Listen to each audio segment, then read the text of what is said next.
11th CBSE chemistry, the last chapter is environmental chemistry. From this chapter, two questions you will get in the coming NEET exam. So let us start with the pollutants. Pollutants are the agents that cause pollution. So here you remember the examples for primary pollutants like carbon monoxide, sulfur dioxide, ammonia. These are all the primary pollutants which are directly released in our environment by natural activities or human activities, whereas secondary metabolites are the they are going to release in our atmosphere by chemical reactions between two or more primary metabolites. The best examples: pan, peroxyacetyl nitrate, and ozone are the secondary pollutants. Sulfur dioxide is a primary pollutant. Here you just make the corrections here.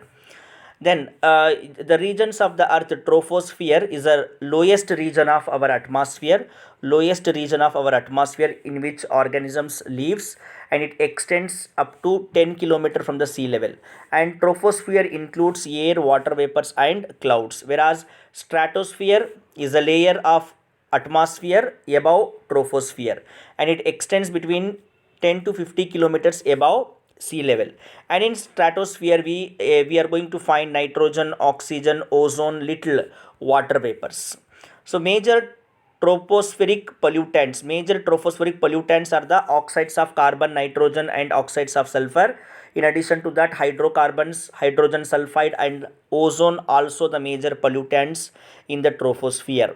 So particulate pollutants mean, in the sense they are the minute solid particles or liquid droplets in air.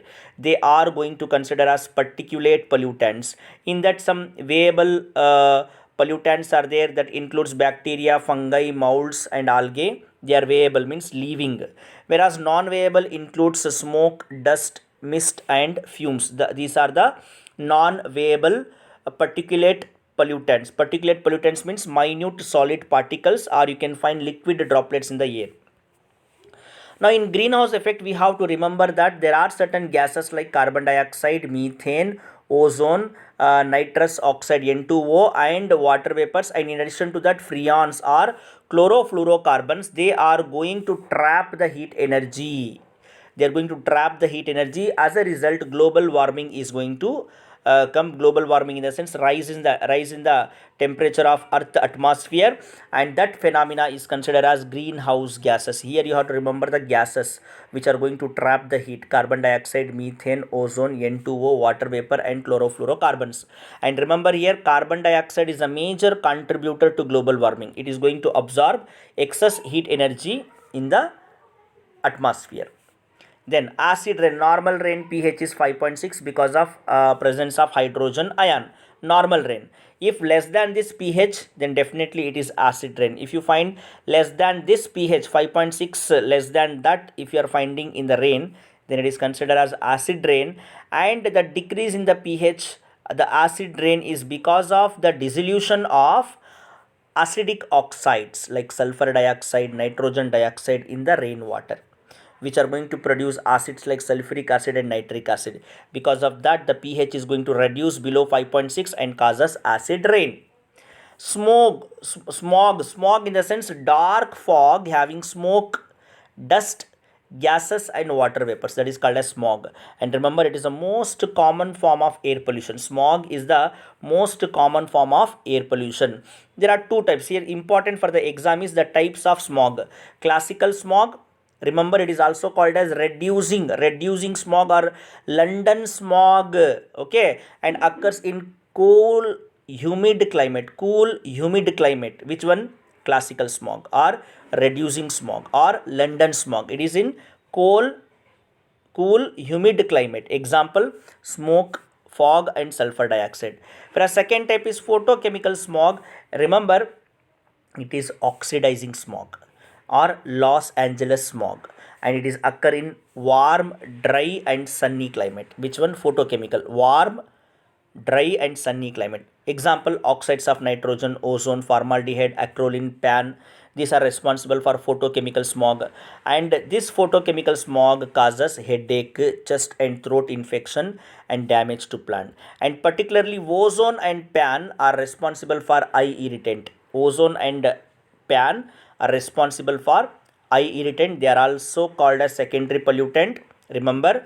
And when it comes to water pollution, BOD is very important topic here, biochemical oxygen demand. It means if you have 1 liter of polluted water, okay, in that 1 liter of polluted water, whatever the organic matter is there, to break that organic matter, bacteria needs how much oxygen? That is only biochemical oxygen demand. To break down the organic matter present in 1 liter of water by bacteria, how much oxygen consumption is going to take place? It is called as biochemical oxygen demand. Clean water should have BOD less than 5 ppm, whereas highly polluted water has BOD more than 17 ppm. This value you should remember. Clean water 5 ppm and highly polluted water will be having more than 17 ppm of BOD demand. Then remember, eutrophication means if in the water there is a high nutrient, if the water body is having high nutrients, that is responsible for the dense plant population which is going to kill the animal's life there in the water body because of less oxygen. Okay, if there is a more nutrients in the water body, it is going to absorb, it is going to responsible for the higher plant production that consumes more oxygen present in the water.